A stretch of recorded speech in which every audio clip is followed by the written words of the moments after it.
As jy miskien bietjie laat was, sal jy nou nie weet waarvan ek praat nie. Angelique. Dis 'n grapie hoor.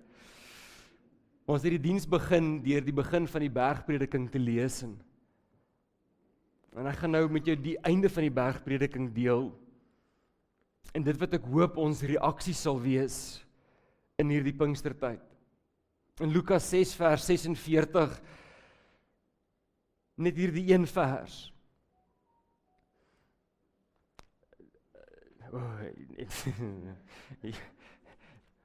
Ek blaai na die volgende een toe en dan wil ek nou die eerste een lees. Dit is nie baie slim nie, skus julle. Okay. Net hierdie vers wat sê, en wat noem julle my Here, Here, en julle doen nie wat ek sê nie. 'n Moeilike vers dink ek in baie opsigte. Maar ek wil net hê jy moet mooi die konteks verstaan van wat hier in die gang is.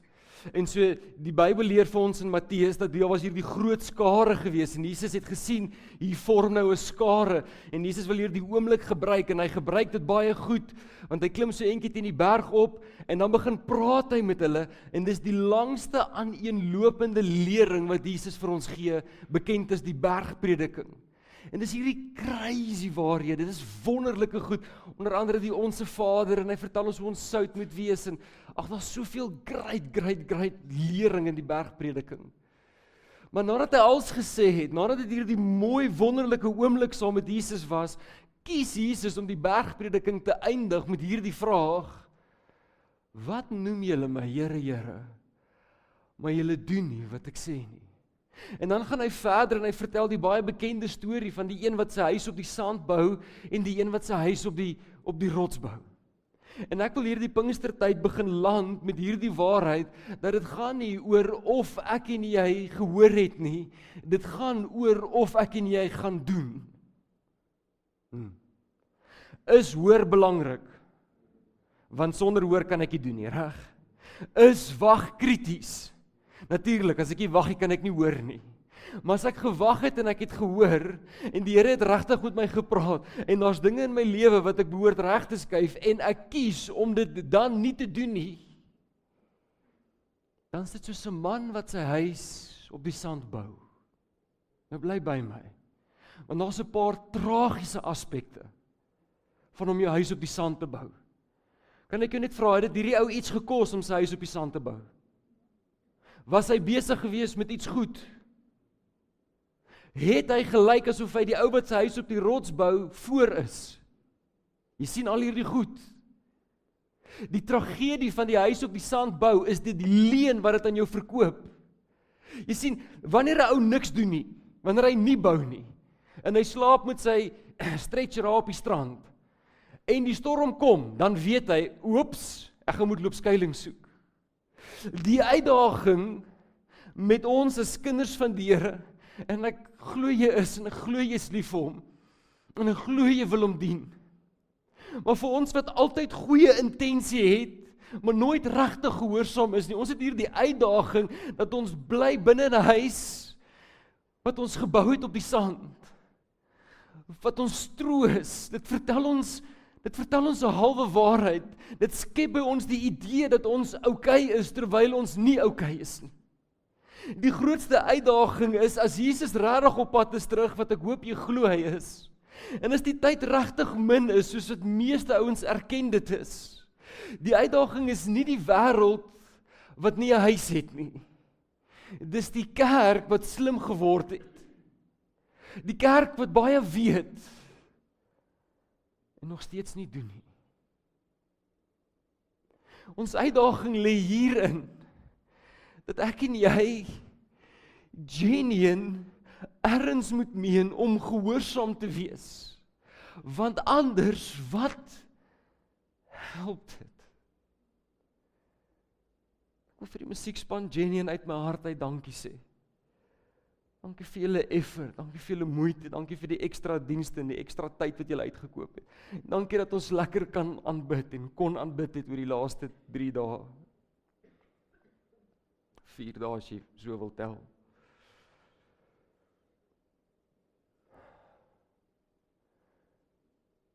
Wat help dit? Ons kan lekker sing. En ons kan smart waarhede uitdeel. Maar ons kan nie gehoorsaam wees nie. Wat help dit? Ons kan diep teologie uitlê. En soveel dinge verstaan. Ons is nie gehoorsaam nie. Die enigste manier om jou huis op die rots te bou, daar's net een manier. Roekelose gehoorsaamheid. Dis die enigste way. Dis of ek en jy gaan kies om gehoorsaam te wees. Of ons gaan nog 'n jaar ingaan, waarop ons wag vir nog 'n Pinkstergeleentheid. En niks gaan verander nie.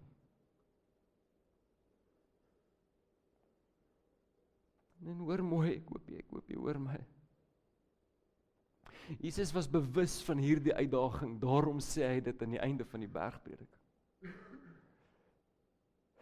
En ek wil net die net so 'n bietjie groter oopgooi in die sin, dat baie keer wanneer ons praat van ongehoorsaamheid, dan is ons harte geneig om te gaan na, okay, wat is die sonde wat ek nog in my lewe doen? En as dit so is vir jou, good, kry klaar met die sonde ook.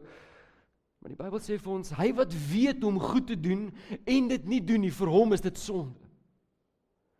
Ek en jy word geroep om way anders te wees as hierdie wêreld. Hierdie wêreld vier vleeslike goed, hierdie wêreld celebrate allerhande wêreldse goed. En ons as kerk, ons is veronderstel om anders te wees. Ek sal nooit vergeet nie, sit ons as eerstejaars studente so in 'n kringetjie, en nou begin hierdie vars teologiese studente, hulle begin nou met mekaar argumenteer oor wêreldse musiek, sekulêre musiek. Jy weet, en die een ou sê, man, hy kan nou nie 'n dag deurgaan sonder om Britney Spears te luister nie. Daai tyd was dit nog 'n ding geweest. Die arme siel. Maar in elk geval, verstaan, dis vir hom baie belangrik, jy weet. Hy wil darm net so 'n bietjie sekulêre musiek luister. En die een ander ou sê nooit, ou wat sekulêre musiek luister, daai ou is nie uitverkoop nie. En nou gat hulle ons heen en weer. En hulle argumenteer en die argument raak warm op 'n stadium. En in groot wysheid kom sit daar 'n derdejaars student. En hy luister die storie so. En hy los hulle, maar hulle gaan. En toe hulle nou so effens rustig raak, toe sê hy vir hulle, julle sê julle wil vir die Here werk, maar julle redeneer net soos die wêreld. En ek ken jy nie maar dieselfde nie. Wanneer ons goed sê soos, is dit die moeite werd om die Here te dien, as hy nie alles doen wat ek van hom vra nie. As ons dink ons kan ultimatum stel, en ons kan die pas bepaal, redeneer ons nie maar soos die wêreld, asof die Here my iets verskuldig is nie. Vier ons nie maar baie dieselfde goed as die wêreld nie. As dit nodig om met jou finansiëel en met jou gesondheid en met jou verhoudings goed te gaan, vir jou om te erken dat die Here goed is, dan wil ek vir jou sê, is op 'n baie gevaarlike plek. Want ons sê met ons mond, ons dien die Here. Dis wat ons sê, dis die woorde wat ons gebruik. Maar baie keer wil ons die Here net gebruik as 'n middel tot 'n doel. Wat ons eintlik soek is maar dieselfde goed as die wêreld. God moet vir my geld gee, God moet vir my gesondheid gee, God moet vir my hierdie goed gee, en as hy nie vir my hierdie goed gee nie, dan wil ek nie eintlik met hom iets te doen hê nie. Dit kan nie wees nie. Die endgame is nie die goed nie, die endgame is hy, sy teenwoordigheid. Oomblikke wat ek hom van aangesig tot aangesig mag sien, terwyl ek hier op aarde is, in voorbereiding vir die dag wanneer ek voor hom sal staan in die hemele. Dis die dinge wat my en jou in die lewe behoort te hou.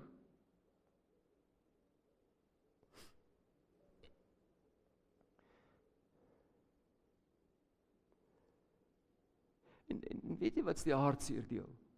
En ek deel met soveel liefde en deernis, en ek het soveel begrip. Maar hierdie is belangrike goed om te sê. Hoekom is dit so, dat as daar 'n gasspreker is daar honderde duisende mense, Maar as dit Jesus is wat daar is, dan is daar 2. Hoekom? Dis jammer dat ons nie wil opdaag vir die biduur waar Jesus vir ons wag nie. Maar ons sal opdaag vir Joe Black in ons duisende. Jy sien, wanneer dit die ou is wat preek waarvan ek hou, dan wil ek kom. En as die ou is wat preek waarvan ek nie hou nie, dan wil ek nie kom nie. Dis onvolwassenheid, is dit nie? Is dit dan nie Jesus nie? Is dit nie hoekom ons moet opdaag nie? Is sy woord nie vir ons genoeg nie? Behoort ons nie hierdie lewens te leef oorgegee aan hom, wat ons sê, Here, U en U alleen, ek soek net U nie.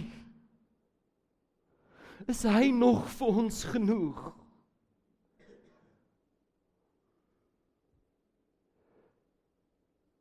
Die goed wat ek sê is,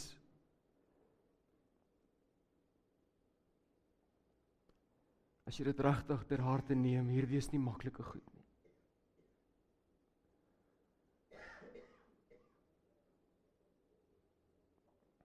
En sê Elsabie, as jy nou nog nie agtergekom het nie, ek gaan nie daai notes spreek nie, net dat jy weet.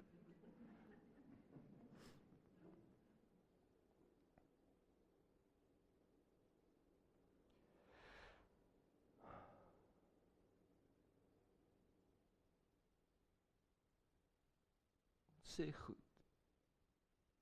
Sê ons sien uit vir die dag wanneer ons voor hom gaan staan. Dit sal 'n verskriklike dag wees as ons in ongehoorsaamheid gewandel het. Die enigste manier om uit te sien na die dag wanneer Jesus terugkom, is om 'n lewe te leef oorgegee aan hom. En so nou is die vraag, en as jy my nog net, gee my nog net 5 minute. Hoe kry mens dit reg?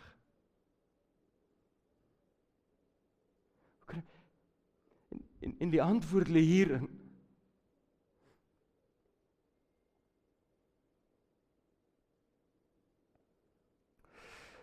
Die antwoord lê in dit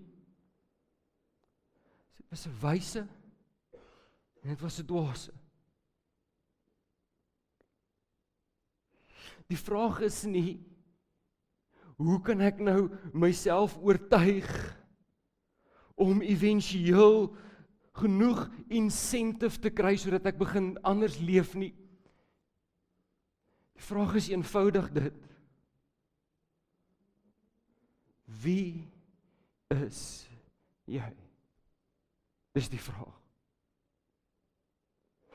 Is jy 'n wedergebore, bloedgewaste kind van die Allerhoogste God? As die antwoord ja is, tree dan so op. Neem jou plek in. Laat dit jou identiteit wees. Of is jy, ek is van hierdie wêreld gebore en ek kan so 1 tree in die wêreld en 1 tree in die kerk gee en ek hoop ek maak dit net. Ek het vir jou slegte nuus, hierdie beteken ek maak dit nie. Dis die Bybel. Hy sê daar's geen veroordeling vir die wat in Christus is. Het jy geweet, jy kan nie in hom en uit hom wees nie.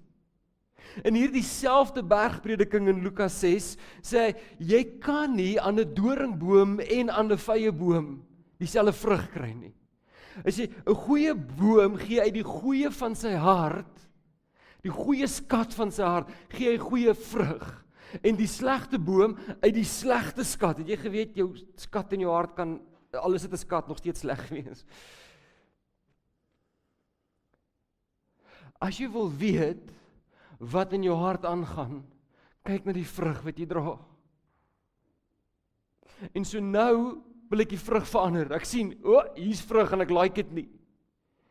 Okay, so kom ek pluk die vrug af en ek plak ander vrug op. Nee, dit werk nie so nie. Dis hoekom ons wedergebore word. My wese verander. Ek wil nou nie meer nie. Ek het die geleentheid om besigheid, die Bybel praat van skelmwins. Ek het die geleentheid om skelmwins te maak. En dit gaan vir my baie geld inbring, maar hierdie is skelmwins en ek weet dit. Ek weet ek verkoop iets aan die ou wat hy nie weet hy verkoop nie. Ek gaan nou hierdie geleentheid gebruik. En dan staan daar iets in my op wat sê hierdie is nie wie ek is nie. Dis nie of ek dit doen of nie. As ons nie weet wie ons is nie, gaan wat ons doen nooit verander nie. Nou kan ek nou net, want ons die moeilikes net agter die rug kry. Jy besef die Here kan sien wat jy op jou foon sien, reg?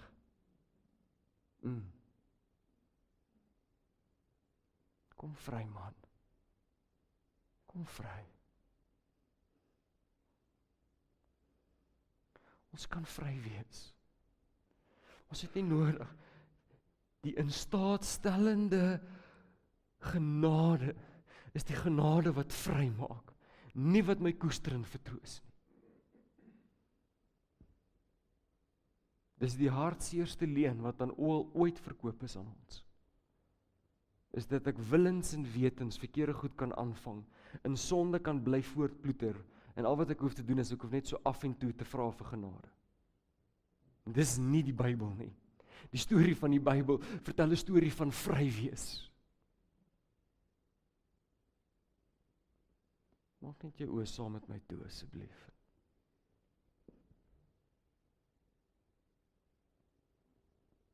Hierdie oomblik is genuine baie belangrik. My gehoorsaamheid hang 100% af van my identiteit. Ek tree op soos ek optree, omdat ek weet wie ek is.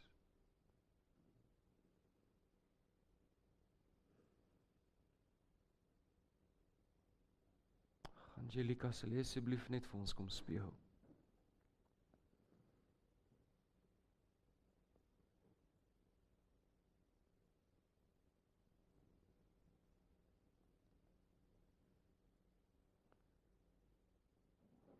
Ek ervaar dat die Here my herinner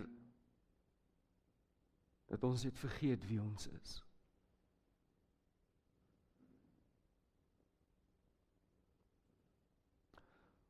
Ons het vergeet.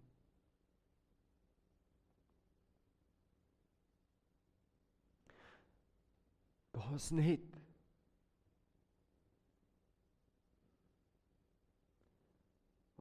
een manier om deurlopend gehoorsaam te wees.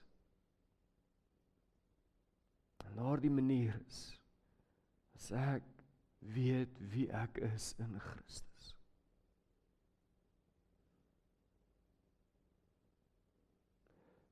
My gedrag word nie meer bepaal deur my trauma en my hartseer nie.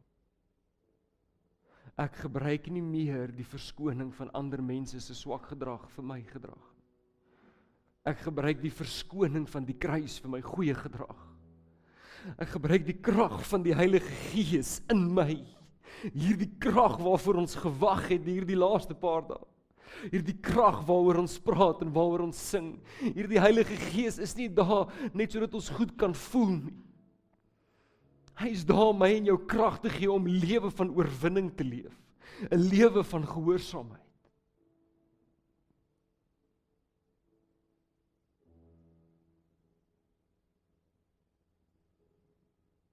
Ek vra weer vir jou, weet jy hoe lief het die Here jou?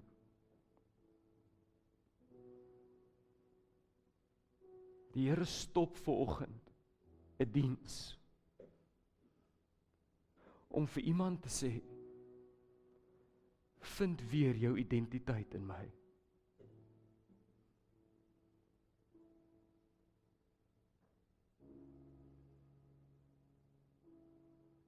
Hy het vergeet wie hy is.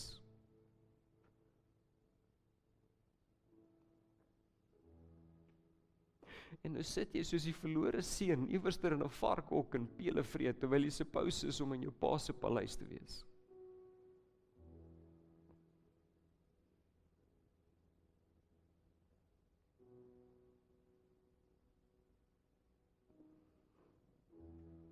Hoor my mooi.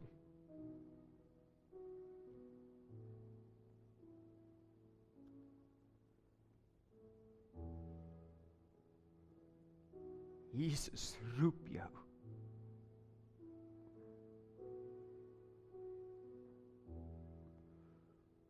Onthou jy nog wie jy is? Seun en dogter van die Allerhoogste God, onthou jy? Onthou jy toe hy jou geroep het?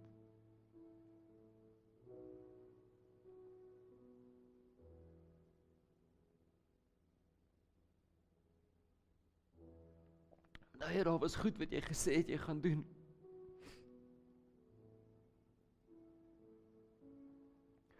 Daar was drome wat jy gedroom het.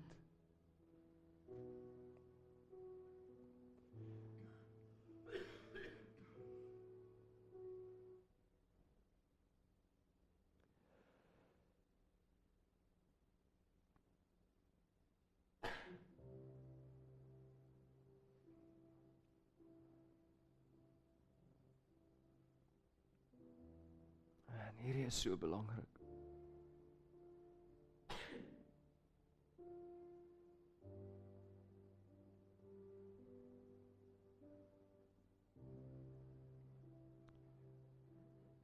Ek het 'n baie eenvoudige uitnodiging vanoggend.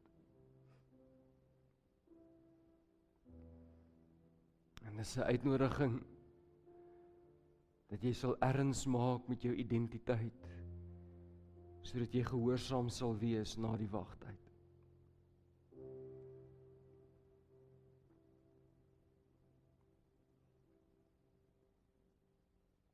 En ek wonder of ek jou kan vra.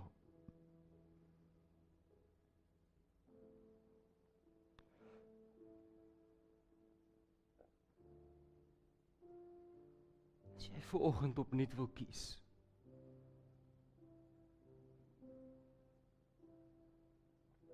vanoggend opnuut wil kies om te sê, Here, ek wil gehoorsaam wees aan dit wat U van my vra.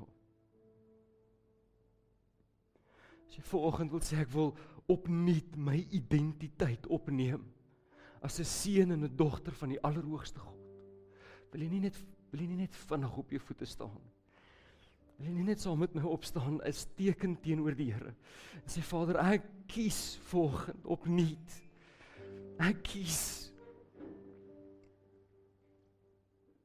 En Here, dankie dat wanneer ons vanoggend staan as gemeente voor U, wanneer ons vanoggend sê, Here, ons wil ons identiteit vind in wie U is. Herinner ons asseblief. Here, mag ons die mans en die vrouens wees wat U ons roep. Here, dankie dat U net soos wat U kan in hierdie oomblik harte oopbreek om U liefde te ontvang. Here, dankie dat U ons trek met U liefde. Vader, ek wil bid daar waar daar verandering nodig is. Daar waar ons met sekere goed begin doen en ander goed ophou doen. Ek wil bid in die naam van Jesus dat U vir ons deur U Heilige Gees die nodige krag en intentionaliteit sal gee in die naam van Jesus van Nasaret, sodat ons manne en vroue kan wees wat genuine en gehoorsaam is aan U stem. Vader, ons wil nie onsself troos nie. Ons wil nie onsself verbeel. Ons is besig met die regte goed. Ons is besig om 'n huis te bou. Die Here, help ons om dinge te sien soos wat U dit sien.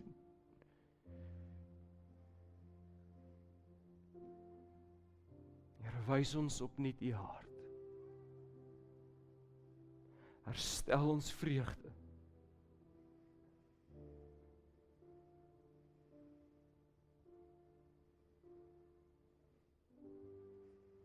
Jesus.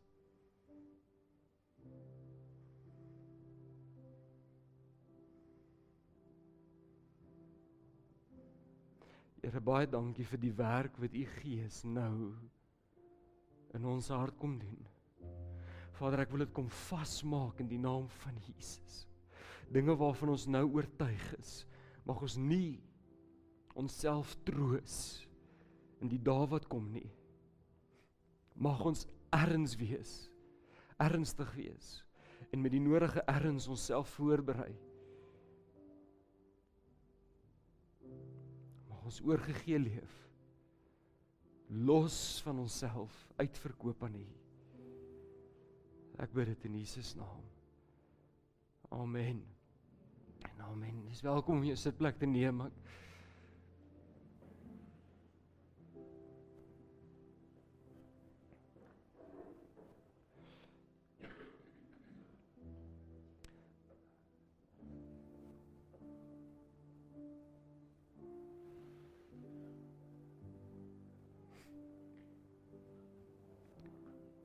Ek wil hê jy moet hoor.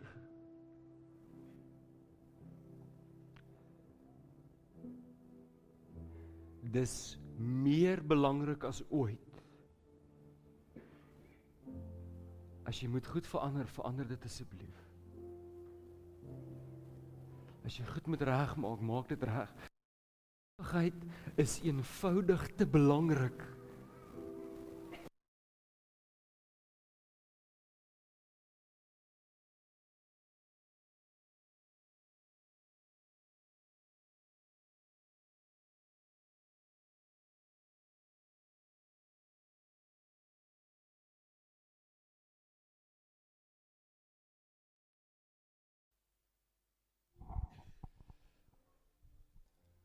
Daar's eenvoudig nie tyd nie.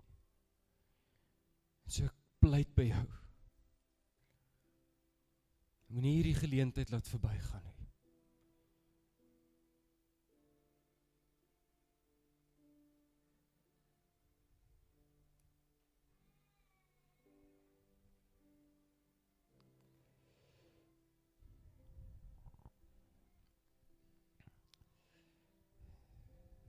So iets wat ons nie aldag weet nie. Jy weet, ons ken die storie van die goeie herder wat 100 skapies gehad het. Kan julle hom onthou? En dit een van hulle geëiwol. Kan julle onthou wat het die herder gedoen? Hy los die 99, hy gaan haal die een. Maar weet jy wat weet ons nie? Of wat lees ons nie? Wanneer hy daai een teruggebring het, het hy sy voorbeen gebreek, sodat hy kan op en rondloop.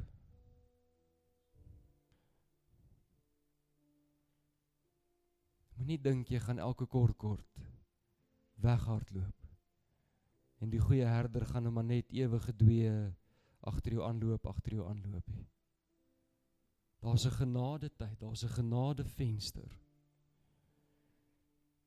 Kom ons gebruik nie sy genade as 'n verskoning vir ons gedrag nie.